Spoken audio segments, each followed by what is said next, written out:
Hello అందరికీ very very good morning అందరికీ welcome to my morning routine. ఈ రోజు అయితే ఇడ్లీ పిండితో బోండాలు వేస్తున్నానండి. అవే పునుగులు లాంటివి అనమాట. ఇడ్లీ పిండి మొన్న బుధవారం చేశాను. ఆ రోజు ఇడ్లీలు వేసాను, నిన్నేమో ఊతప్పాలు వేసాను, ఈ రోజేమో మళ్ళీ బోండాలు అనమాట.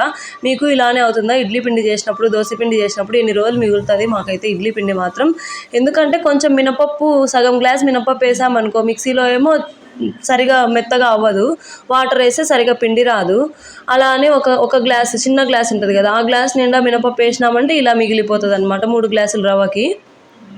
మీకు ఇలానే జరుగుతుందా? నాకైతే ఇంతే అండి. అందుకే ఇడ్లీ పిండి పట్టాలంటే ఒక్కోసారి చిరాకు వస్తుంటుంది. ఇంకా మా మనిషికైతే ఈ బోండాలు అంటే ఇష్టమే అనేసి కొంచెమే ఇడ్లీ పిండి మిగిలింటే అందులో కొంచెం బియ్యం పిండి, ఉప్పు వేసేసి పచ్చిమిర్చి, ఆనియన్స్ సన్నగా కట్ చేసి బోండాల్లాగా వేసాను. పొద్దున్నే ఆయిల్ ఫుడ్ అయినా, ఆయిల్ లేని ఫుడ్ ఏది ఉంది చెప్పండి? పూరి అయినా ఆయిలే, ఇవైనా ఆయిలే. ఇంకా అది కాకుంటే మ్యాగీ అడుగుతుంది. ఇంకా ఇవే బెటర్ అనేసి చేసి పంపించాను. మా ఆయన కూడా కొన్ని తిన్నాడు. ఇంకంతే. Bye bye.